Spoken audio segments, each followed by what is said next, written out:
Hello, BookTube. I have a little mail haul here. It's small, and it's also got me worried because the last time I filmed a mail haul on this phone, the phone ate the video.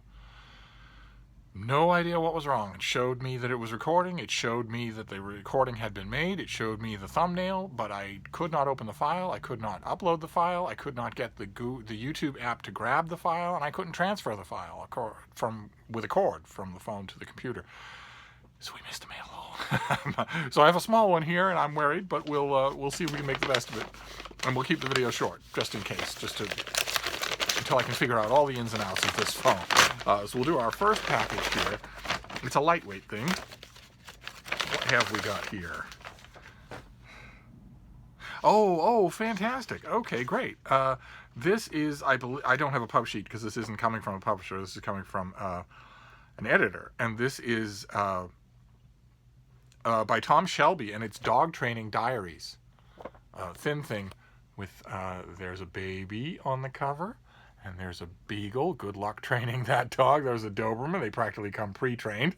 And there's a puppy. Oh, and that puppy is way too small to be trained to do anything. But we shall see. The author is an expert dog trainer with a specialty in search and rescue dogs.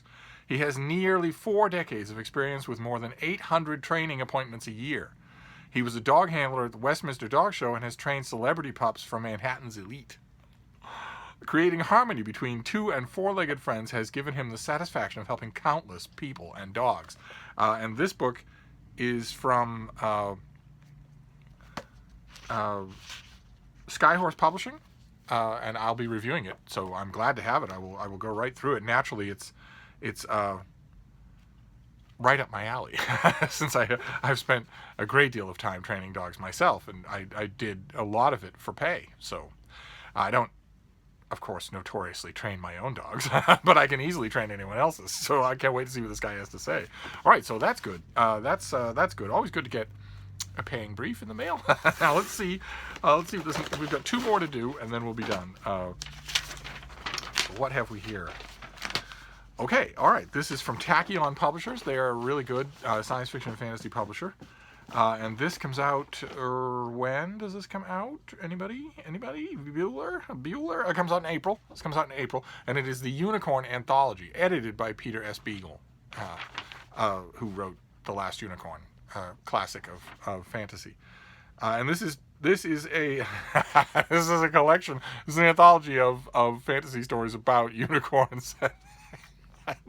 And those of you who are medievalists, who know a little bit about the medieval folklore of the unicorn, will appreciate the first line of the of Tachyon's pub sheet. The first line is, "Unicorns, not just for virgins anymore."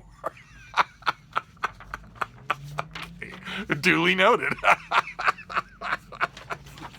Those of you who don't get that joke, feel free to Google unicorns. It'll probably be the first thing that comes up. Not just for... I may not be able to resist the temptation to use that line in a review. All right, so this comes out in April. No need really to read the pub sheet. This is just a collection of fantasy stories about unicorns. And then we'll do the 3rd and final book here. We'll keep the mail haul nice and short because I don't want to lose it. And I'm not 100% sure that length wasn't the reason why I lost the last one. I don't know why I lost the last one. Oh, God help us. It's him again. Oh, I swear. The 2 of them. I can't get away from them no matter how hard I try. So this is for the new year. This is for March. It's by Tim Clayton, and it's called The Secret War Against Napoleon. The subtitle is Britain's Assassination Plot on the French Emperor. So let's see what we have to say about the pestiferous little Corsican. Between 2 assassination attempts in 1800 and 1804 on Napoleon Bonaparte, the British government launched a propaganda campaign of unprecedented scope and intensity to persuade George III's reluctant subjects to fight the Napoleonic Wars, a fight to the death against one man, the Corsican usurper and tyrant. In The Secret War Against Napoleon, Tim Clayton tells the story of the British government's determination to destroy the French emperor by any means possible. We have been taught to think of Napoleon as the aggressor, a man with an unquenchable thirst for war and glory, and we have been taught correctly. So Let's see what the rest of that sentence has to say. But what if this story masked the real truth, that the British refusal to make peace, either with revolutionary France or with the man who claimed to personify the revolution, was the reason this epic conflict continued for more than 20 years? At this pivotal moment, when it wanted to consolidate its place as a premier world power, Britain was uncompromising. This dynamic historical narrative plunges the reader into the hidden underworld of Georgian politics, where, faced with the terrifying prospect of revolution, the British government used bribery and coercion in an effort to kill the French leader. Okay, Tim Clayton and I are going to go a few rounds. This will be the thriller in Manila. Okay. Britain's refusal to make peace, Britain's refusal to appease a dictator, a viciously aggressive dictator who was swallowing up independent countries at a rate unprecedented since the Roman Empire, and who was proud to do that, and who did it at maximum degrees of slaughter and lying. Britain shouldn't have made peace with such a creature, and obviously would not have been safe if it did. So, we shall see. Who is Tim Clayton that he's picking a fight with me? He was educated at Cambridge University. Well, who wasn't? He is the Mountbatten Literary Award-winning author of a number of naval and military histories, including the critically acclaimed Trafalgar and Waterloo. He worked at the British Museum as co-curator of the exhibition Bonaparte and the British, which marked the 200th anniversary of the Battle of Waterloo. Okay, so he's experienced in his subject, and that's good. That means our argument will be fun. But if he's trying to claim that Britain should just have made peace with and stop picking on this poor Napoleon guy, then he's insane.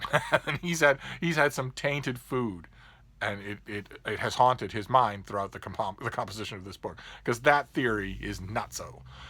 We shall see what he has to say. So that is our mail. We have The Secret War Against Napoleon, in which the author apparently, we'll see what that was the pub sheet. We'll see what the book does. In which the author apparently is going to try to convey to cast Napoleon Bonaparte as an underdog. And then the Unicorn Anthology. They are not just for versions anymore. And finally, Dog Training Diaries.